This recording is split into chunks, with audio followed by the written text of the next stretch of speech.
my fellow page turners, and welcome back to the channel. I'm Matthew, the man with a hat who reads, and today I want to talk about a series of books. I finished reading this last week, and it's a series. I saw the movie first. They adapted the first book into a movie. I saw the movie, thought the movie was okay, decided to read the books.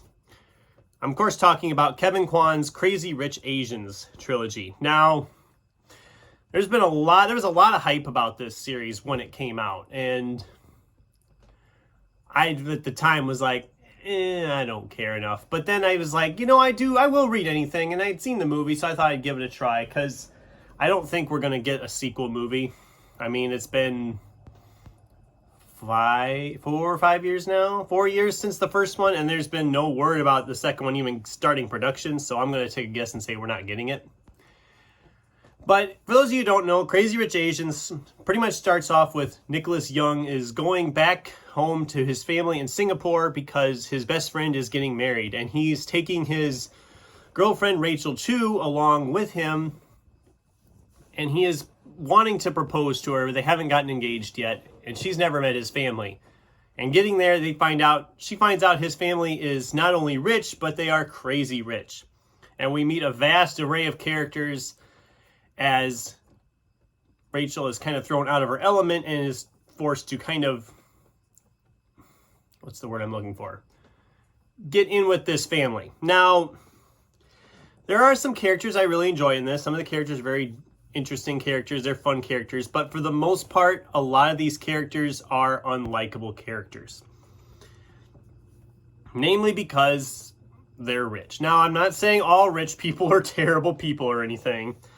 But these people all have money and they all flaunt it something awful. And if you are one of them people that it's like, that doesn't like when rich people flaunt their money, you're going to probably be annoyed pretty quick because there's a lot of that in these books. Also, with that many characters, it's really hard to balance all those characters. We get introduced to a whole ton of characters in the first book. And then the second book, we kind of push some of them to the sidelines and we introduce a whole bunch more. And then the third book, we're bringing characters back from the first book and the second book, plus introducing more new characters. And I might be in the minority, but this series does get progressively worse as the books go along. I do like the Nicholas-Rachel dynamic. I liked their characters. I liked seeing them kind of I like seeing her trying to come to grips with his family. I liked him trying to get her involved with the family and make her feel welcome. But by the third book, they're not interested in telling that story anymore, because in the third book, Rachel disappears for like 250 pages of it. And she's just mentioned, but you don't see what she's up to. She's not there. We focus on other characters who are really not that likable. There are a couple characters that they reference 2 different times we cut back to, and I'm like, these characters are really not doing anything to the overall story of Nick and Rachel, which is where this whole thing started. So that's one of my biggest flaws with it, is that it just doesn't seem to know by the third book what characters it wants to follow. We follow these other 2 main characters for most of those first 2 books, and then the third book we're like, nope, we're going to do this instead, which is fine to an extent, but if I'm reading for the characters you've kind of been following since the first 2, all of a sudden getting more focus on some other characters just doesn't feel...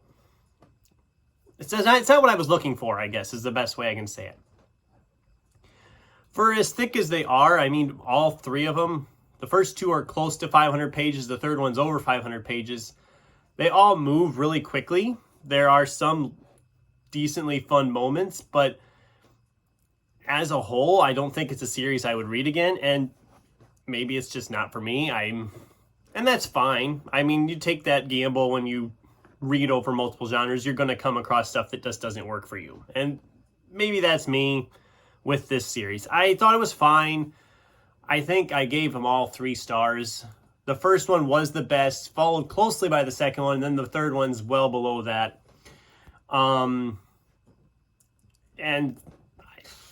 I don't know. That's just my thinking on it. I mean, they're not awful. And if you enjoy them, great. I'm glad. I didn't love them. I'd say if you like these big family saga type novels, you'd probably enjoy the series fine. But as a whole, I was just not connecting to it. I shouldn't say I wasn't connecting to it because I did fly through them pretty quickly. I guess they just didn't leave much of an impact.